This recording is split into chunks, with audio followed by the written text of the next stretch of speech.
Hello, welcome to my English class. आज इस video में हम चैप्टर फादर डियर फादर के क्वेश्चन आंसर्स रीड करेंगे और मैं इनके हिंदी मीनिंग भी आपको समझाती जाऊंगी। अगर आप इस चैप्टर को लाइन बाय लाइन समझना चाहते हैं तो आई बटन पर क्लिक करिए या उस वीडियो का लिंक डिस्क्रिप्शन में भी दिया हुआ है। तो चलिए क्वेश्चन आंसर्स रीड करते हैं। 4.1 फर्स्ट का A, who has written the letter, who is it written to. Answer, Rahul has written the letter, it is written to his father. ये लेटर किसने लिखा है और किसको लिखा गया है? और आंसर है राहुल ने ये लेटर लिखा है, ये उसके पिता को लिखा गया है। Question C, why has it been written, ये क्यों लिखा गया है? Answer, it has been written in reply to his father's letter because he lost his first rank. ये उसके पिता के लेटर के रिप्लाई में लिखा गया है क्योंकि उसने अपनी पहली रैंक खो दी। D, what had his father written, उसके पिता ने क्या लिखा था? Answer, his father had written to pay more attention to his studies. उसके पिता ने उसकी पढ़ाई पर ज़्यादा ध्यान देने के लिए लिखा था। Question number 2, is the writer a good student, which words give you the answer. क्या लेखक अच्छा स्टूडेंट्स है? कौन से शब्द ये आंसर देते हैं? Answer, yes the writer is a good student. जो लेखक है वो अच्छा विद्यार्थी है। His first rank slip to second, उसकी पहली रैंक स्लिप होकर सेकेंड पर आ गई। Question number 3, are Pythagoras theorem and Newton's law of gravity important to all of us in our daily life, why do we learn about them. क्या Pythagoras theorem और Newton's law of gravity हम सबकी रोज़ की ज़िंदगी में ज़रूरी है? हम उन्हें क्यों सीखते हैं? Answer, no, Pythagoras theorem and Newton's law of gravity are not important to all of us in our daily lifes. हमारी रोज़ की ज़िंदगी में पाइथागोरस थ्योरम और Newton's law of gravity important नहीं है। We all learn about them to get good marks, हम सब उन्हें सीखते हैं अच्छे मार्क्स के लिए। Question number 4, what kind of life did the writer's grandfather lead when he was a small boy? What was considered important in those days? जो लेखक है उनके दादा कैसी ज़िंदगी जीते थे जब वो छोटे थे और उन दिनों में किस चीज़ को ज़्यादा ज़रूरी समझा जाता था? Answer, the writer's grandfather led happy and carefree life when he was a small boy. He lived and experience the life. Live a full life was considered important in those days rather than getting education. लेखक के दादा बहुत खुश और बेफिक्र ज़िंदगी जीते थे। वो ज़िंदगी को जीते थे और अनुभव करते थे और उन दिनों में शिक्षा हासिल करने की बजाय ज़िंदगी को पूरी तरह से जीना ज़्यादा इम्पॉर्टेंट था। क्वेश्चन नंबर 5 का A, what difference does the writer see in his mother's nature and his grandmothers. लेखक अपनी माँ और दादी के स्वभाव में नेचर में क्या फ़र्क देखता है? Answer, his grandmother is semi literate, she is busy with her cooking, gardening and religious books. His grandmother is peaceful and relax, उसकी दादी कम पढ़ी लिखी हैं, वो अपनी कुकिंग, गार्डनिंग और धार्मिक किताबों में बिज़ी रहती हैं। उसकी दादी बहुत शांत हैं और रिलैक्स हैं। His mother is highly qualified and is highly strung, tense and nervous, और उनकी माँ बहुत क्वालिफाइड हैं और बहुत तनाव में हैं और नर्वस हैं।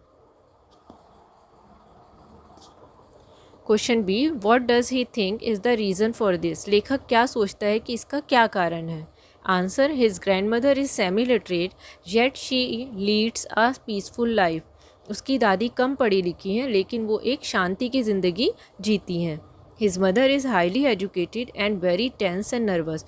उनकी उस माँ बहुत पढ़ी लिखी हैं लेकिन बहुत तनाव में और नर्वस हैं। He thinks education makes us restless, afraid and nervous.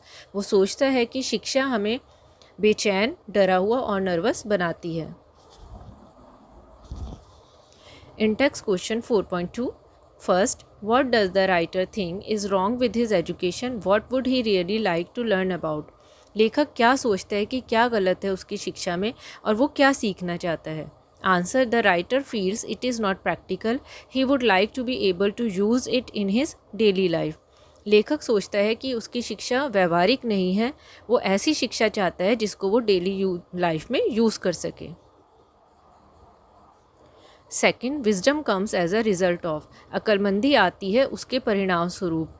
यहाँ पर 3 ऑप्शन दिए हैं, स्टडिंग हार्ड, बहुत मेहनत करके, B living a full life, पूरी ज़िंदगी बढ़िया जीकर, या both.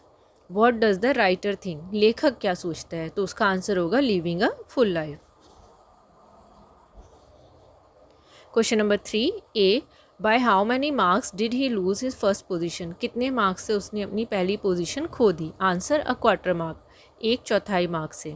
B, why did he lose the mark, who was right the teacher और द स्टूडेंट, उसने ये क्यों खोया मार्क, कौन ठीक था, टीचर या student?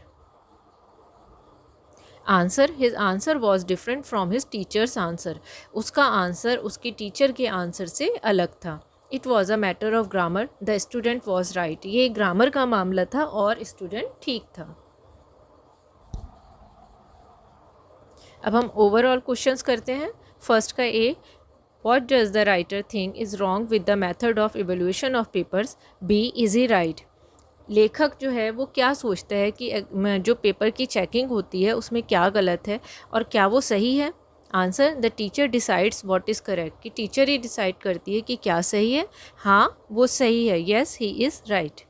C, should he try to get more marks or should he make sure his knowledge is accurate, what do you think? क्या उसको ज़्यादा मार्क्स लाने की कोशिश करनी चाहिए या फिर उसको ये पक्का करना चाहिए कि उसकी नॉलेज सही है, उसकी जानकारी सही है? आप क्या सोचते हैं? Answer, his knowledge should be accurate, उसकी जानकारी, उसकी नॉलेज सही होनी चाहिए। सेकंड का A, will the boy's father ever get this letter? B, which words give you the answer, क्या कभी लड़के के पिता को ये लेटर मिलेगा? कौन से शब्द आपको ये आंसर देते हैं? A answer, no the father will not ever get this letter, पिता को कभी भी ये लेटर नहीं मिलेगा। B, your eyes will not see this anguished plea, कि आपकी आँखें कभी भी ये प्ली को नहीं देखेंगी। तो इन वर्ड से हमें पता लगता है कि उसको ये लेटर नहीं मिलेगा। Question C, why did Rahul write the letter? Rahul ने ये लेटर क्यों लिखा? Answer, this was only to lighten his overburdened heart, it is not all arteries and muscle, it feels to.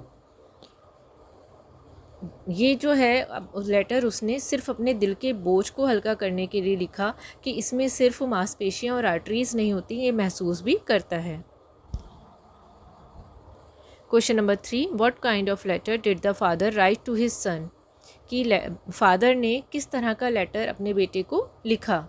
Answer, the letter would be an angry letter as it is about his transgression, ये पत्र एक गुस्से वाला पत्र होगा क्योंकि ये उसकी गलती के बारे में है। Question 4, what kind of education does the writer think is most useful, do you agree, किस तरह की शिक्षा हमारे लिए यूज़फुल है? लेखक क्या सोचता है? क्या आप इस बात से सहमत हैं? Answer, for Rahul practical education is more important than theoretical, in his opinion there is no good scoring high marks on one side and on the other being unable to apply this knowledge into practice। Rahul की नज़र से जो व्यवहारिक शिक्षा है वो ज़्यादा ज़रूरी है और वो ये कहता है कि एक तरफ तो हम बहुत अच्छे मार्क्स लाते रहें, दूसरी तरफ हम उस शिक्षा को अगर प्रैक्टिस में नहीं ला पाएँ, यूज़ नहीं कर पाएँ तो बेकार है। A student should know how to fix fuses and make things from the wood than these theorems and laws। एक विद्यार्थी को पता होना चाहिए कि फ्यूज़ कैसे लगते हैं और साथ ही लकड़ी से कैसे सामान बनता है, इसकी जगह कि वो थ्योरम और लॉज के बारे में सीखे। एक्स्ट्रा क्वेश्चंस भी दिए हैं। फर्स्ट देखिए, how did Rohan's grandfather spend his childhood days, Rohan के दादा बचपन के दिन कैसे बिताते थे? Answer, he spend his days plucking mangoes and guavas, he went for picnic on the banks of river, cooked delicious food and played marbles and gilli danda. वो आम और अमरूद तोड़कर दिन बिताते थे, वो नदी के किनारे पिकनिक पर जाते थे, मज़ेदार खाने बनाते थे और गिल्ली डंडा और मार्बल खेलते थे। Question 2, what does he tell about today's education system, what is the writer's focus in his letter? दो डिफरेंट क्वेश्चन है लेकिन दोनों का आंसर सेम ही रहेगा कि वो आज की शिक्षा प्रणाली के बारे में क्या कहता है, दूसरा जो लेखक है इस लेटर में उसने किस बात पे फोकस किया है। Answer, the writer criticises the present education system as there is no practical education is given. उसने आज की शिक्षा प्रणाली को उसकी आलोचना की है क्योंकि इसमें कोई व्यवहारिक शिक्षा नहीं दी जाती है। It makes a man confuse, nervous and afraid. ये आदमी को कन्फ्यूज, नर्वस और डरा हुआ बनाती है। There is no utility of this knowledge of laws and theorem in life. ज़िंदगी में इन लॉज की और थ्योरम्स की कोई उपयोगिता नहीं है।